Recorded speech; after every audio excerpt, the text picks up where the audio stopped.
30款显卡横屏。黑神话：悟空首发硬件测试。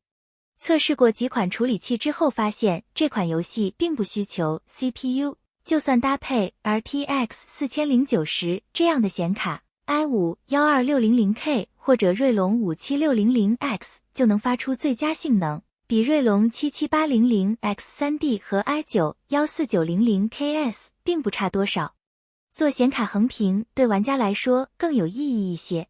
测试平台如下：30款显卡游戏帧率测试。测试了几百个项目，就不一一贴图展示了，直接上测试数据。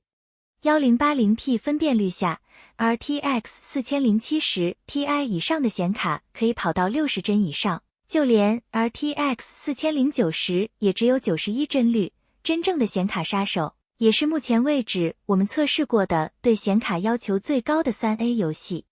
开启全景光追之后 ，RTX 40系的帧率会降低 30% 左右，而 RTX 30的降幅在 50% 以上。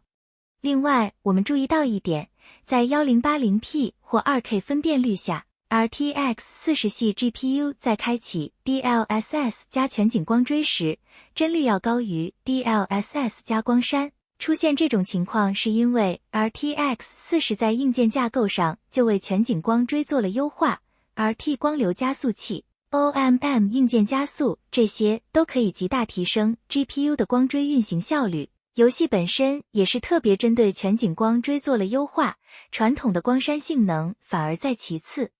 AMD 这边只有 RX 7900 XTX 能跑到60 FPS 以上。但是这款显卡开启光追之后，帧率会暴跌至16 FPS。其他 A 卡的情况也不好 ，RX 7600和 RX 6600 XT 只有1帧，就算开启 FS2 加 FG， 帧率依然是个位数。2K 分辨率下 ，RTX 4080以上的显卡可以跑到60帧以上，开启全景光追超高，再同时打开 DLSS 加帧生成。RTX 4060 Ti 以上的显卡都能跑到60 FPS 以上。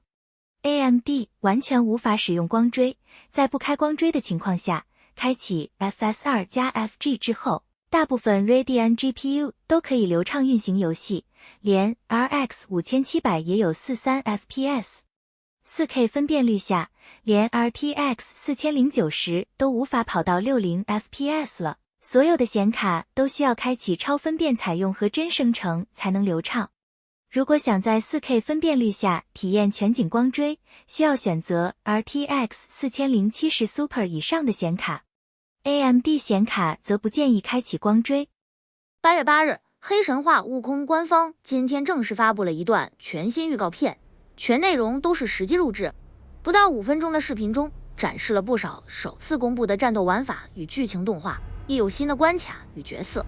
据介绍，目前游戏已经完成了正式版本所有内容的开发。黑神话：悟空游戏现于 PS5 Steam Epic Wegami 商店同步开启预购，并于2024年8月20日上午10点解锁。值得注意的是，此前在国内购买实体版的统一将发放 Wegame 激活码，海外版为 Steam。为确保买到实体版的玩家也能在8月20日第一时间体验到游戏，激活码将在销售平台由官方店铺客服确认后，在上线前提前发送给购买成功的天命人。据悉，该作基于《西游记》原著世界观背景设计了主线、支线剧情。剧情主要讲述的是唐僧师徒一行取经成功后，孙悟空虽被封斗战胜佛，却渐渐销声匿迹。不知过了多少年，玩家扮演的小猴子听闻这一传说后，心生向往。下定决心追寻孙悟空西天取经的足迹，历经各种困难与考验。在黑神话悟空的世界里，你是一名汇集武艺、本身、法术、变身、化身等于一身的行者。你面对的也将是原著《西游记》中多位响当当的知名角色，无穷无尽、无与伦比的 BOSS 战等待你的挑战。本作将于2024年8月20日上午10点 Epic+8 在 PS5 Steam Epic Game Store。Wegami 平台正式解锁游玩。我们从最低配置说起，游客为玩家推荐的画质起步等级其实是1080P 中画质，推荐处理器 i5 8420 51600为5年前的主流水平。显卡则是当年的性价比双雄 GTX 1060与 RX 580，坚守着2021年游科技术总监适配主流独显的承诺。虽然游戏本体所需空间达到130千兆，但起步配置支持使用机系硬盘，建议还是使用固态硬盘存储游戏。1080p 高画质档位方面，显卡支持列表还加入了 Intel LCA T50 的选择。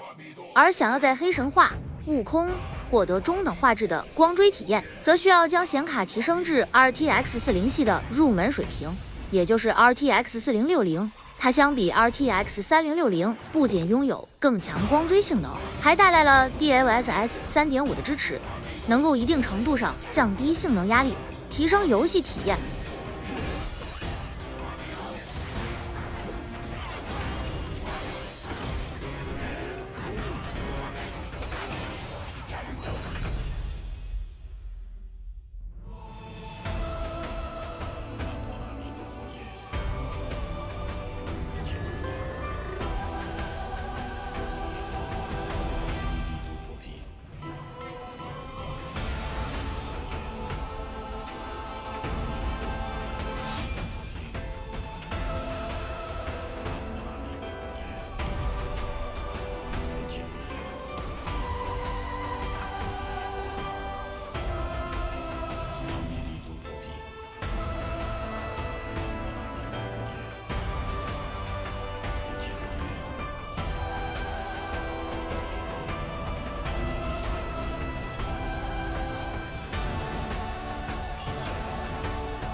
那怪黑毛赤尻，面相尖婉，可不好捉。你虽有些粗浅修为，